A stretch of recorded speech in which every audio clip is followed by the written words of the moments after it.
Welcome to a new video.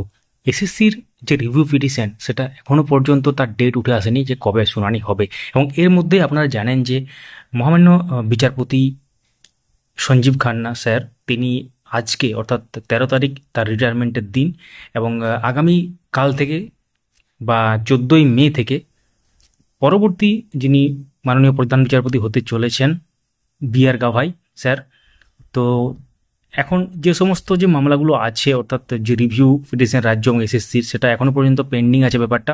তো pending বলতে শুনানির কোনো ডেট এখনও উঠে আসেনি। তো মাননীয় বিচারপতি সঞ্জীব খান্না স্যারের বেঞ্চে তাহলে আর তো শুনানি হওয়ার সম্ভাবনাই নেই, কারণ তিনি আজকেই অবসর গ্রহণ করবেন এবং আগামীকাল থেকে এই দায়িত্বভার গ্রহণ করবেন, অর্থাৎ মাননীয় প্রধান বিচারপতির দায়িত্বভার গ্রহণ করবেন অনারেবল জাস্টিস বি আর গাভাই স্যার, অর্থাৎ তিনি নেক্সট অনারেবল চিফ জাস্টিস হতে চলেছেন।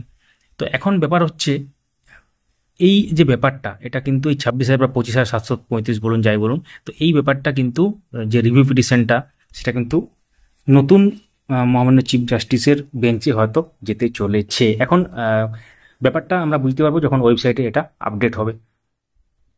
তো আজকে মঙ্গলবার তিনি অবসর নেবেন, অর্থাৎ বর্তমান প্রধান বিচারপতির বেঞ্চে এই মামলা কিন্তু আর উঠছে না।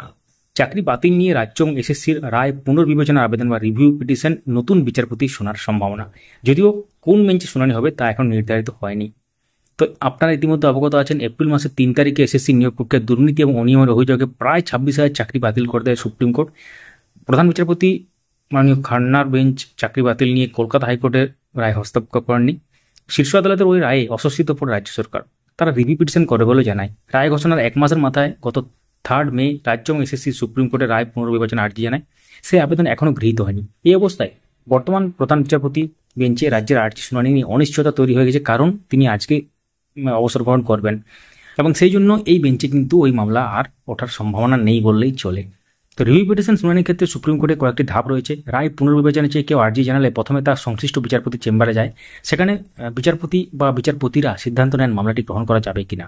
প্রয়োজনে বিচারপতির চেম্বারে তার নিয়েও শুনানি হয়, সেখানে মামলা গ্রহণ করা হলো তা কোর্টে পাঠানো হয় শুনানির জন্য।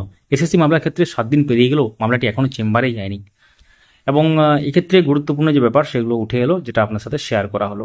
অর্থাৎ আপনারা কি মনে করেন এটা নিয়ে? এটা পরবর্তী যে বেঞ্চ, অর্থাৎ নতুন যে মাননীয় চিফ জাস্টিস হবেন বি আর গাভাই স্যার, তার বেঞ্চে কি শুনানি হবে? কি মনে হচ্ছে? মূল্যবান মতামত কমেন্টে জানাতে ভুলবেন না। Thank you so much for watching.